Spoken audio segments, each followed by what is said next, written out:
After the Second World War, a number of people decided that Britain should have festivals. The Edinburgh Festival was established, the Glyndebourne Festival, the Aldeburgh Festival.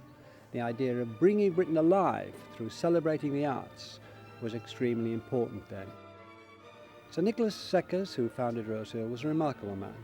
He was an Hungarian, he was an immigrant.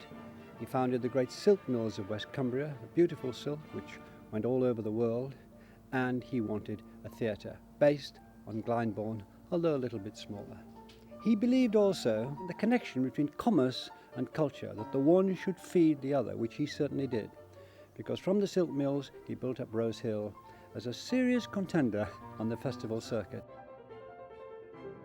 This is a new time of boom in festivals in this country. There are an enormous number of them, many in Cumbria, but West Cumbria has been rather neglected. So it deserves this and it needs this, and I hope it marks the beginning of West Cumbria's entry back into the world of festivals.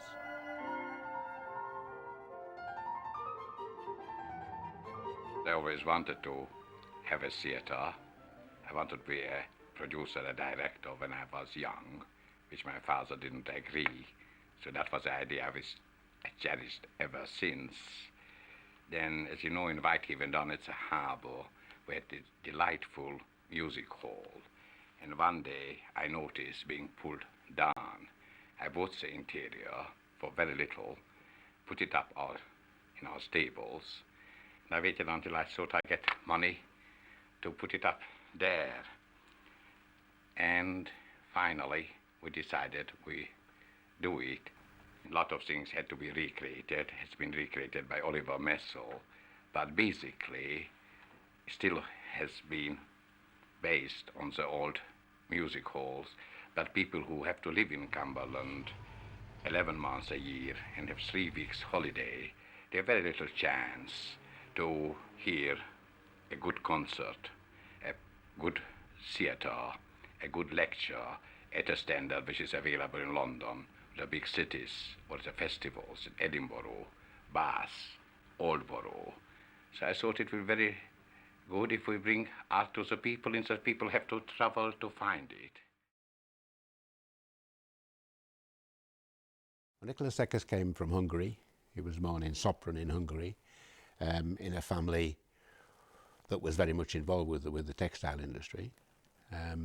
And it was really, I think, family pressure that made him become a textile expert. He was always keen on the theatre and music.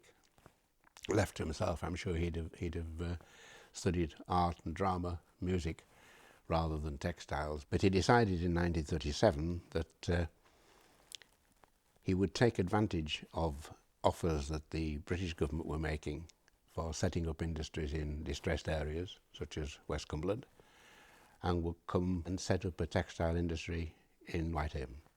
And post-war, the West Cumberland silk mills went on to become a major player in the textile world, both in furnishing fabrics and in dress fabrics.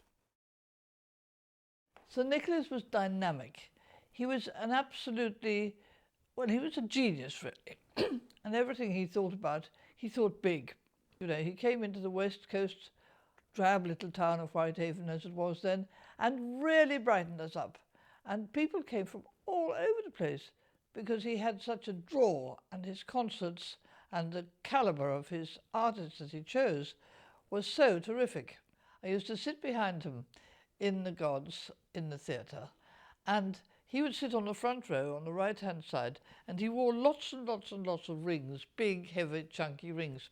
And just before the finish of it, he would take these rings off very ostentatiously and lay them all along the top of the thing, and then start clapping, because he said if he'd left his rings on and they'd gone down to the audience, they'd have killed people. He came round to Kensington Palace, I think it was, and Mickey said to Princess Margaret,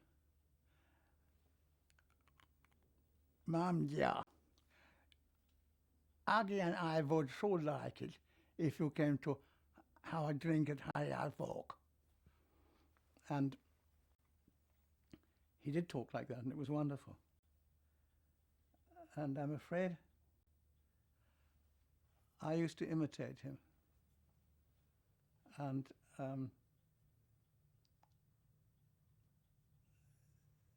so I think I rang up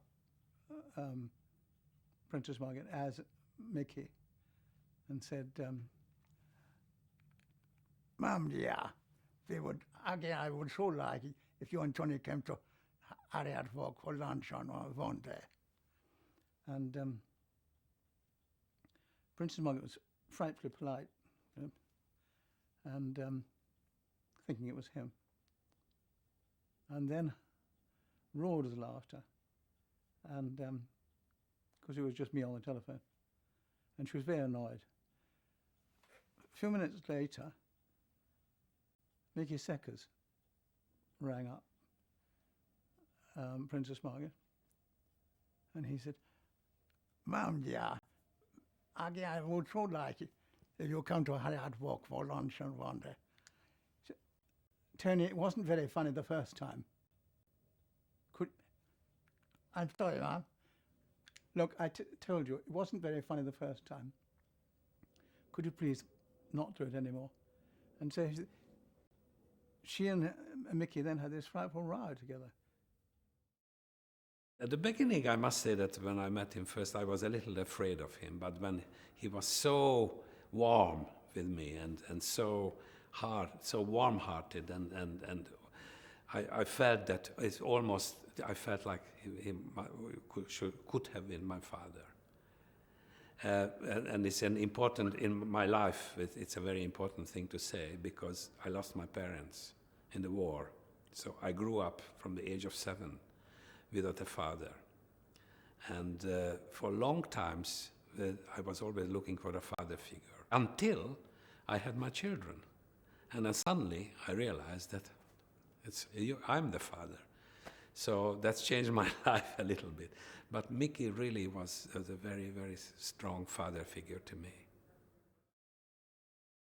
Certainly some of the names of the artists who appeared in Mickey Seckers' time were quite astounding. Going from the very first weekend when the London Mozart players performed on the first 2 nights, with Barry Tuckwell playing the horn player in the first concert, Emmeline Williams performing as Dylan Thomas, and Elizabeth Söderström and Kirsten Meyer, the Swedish singers. That was the first weekend, and it went on and on. Yehudi Menuhin, Isaac Stern, Myra Hess. There were a whole range of major artists in the very first year. The second year began with a concert by Joyce Grenfell. It was a place where she felt at home, and where she appreciated something that was special about the atmosphere of Rosehill. There's little doubt that the reason why the programme throughout the first 12 years of the theatre's existence featured so many of the great names of music and drama was because of the contacts that Mickey Seckers himself had developed. He knew so many of them, he became friends with them, and he invited them to come and stay at Rosehill House. Many years ago, I met and fell in love with a young pop star, David Bowie. And within a few months of our meeting, he became my student, and we put together a little show which was to be known as Pierrot in Turquoise. Turquoise, David explained, was the Buddhist symbol of everlastingness. The show opened at the Oxford Playhouse, and then later we went to Rosehill. A delight, I must say. Quite one of the most beautiful theatres that I've ever performed in.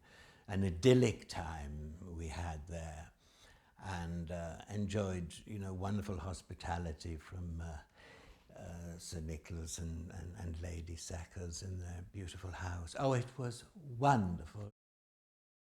I came to this country in 1961 as a student of Yehudi Menuhin.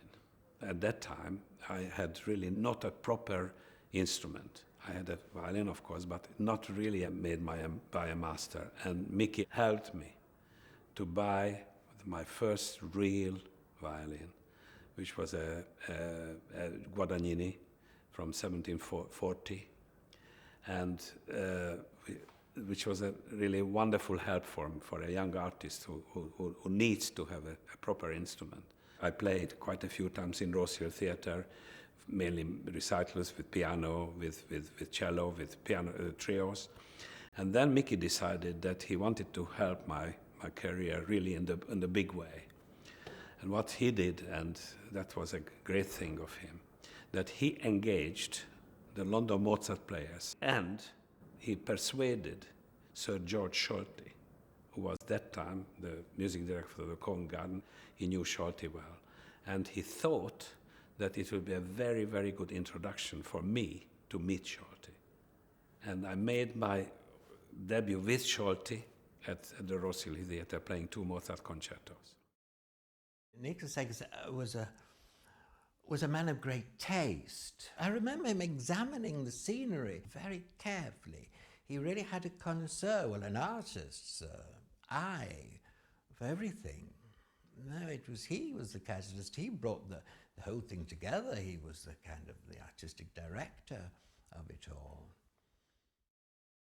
When I was at school, the school where my mum worked, one of her colleagues, the science master, did the lighting for Rosehill Theatre, and he knew that I was a singer and I was interested. And he said, would Joan like to come along and stand on the side of the stage when Janet Baker comes with Geoffrey Parsons? And at that time, I just about knew who Janet Baker was, but there was I standing on the side of the stage watching Janet Baker when she was really in her prime. It was a great moment for me, looking back at that, my God, Janet Baker. And we always say that the fabric of these theatres is saturated in a way with these great performers, the sounds that these performers make. And I think there's a big history with the place, Rosehill is very important in the community.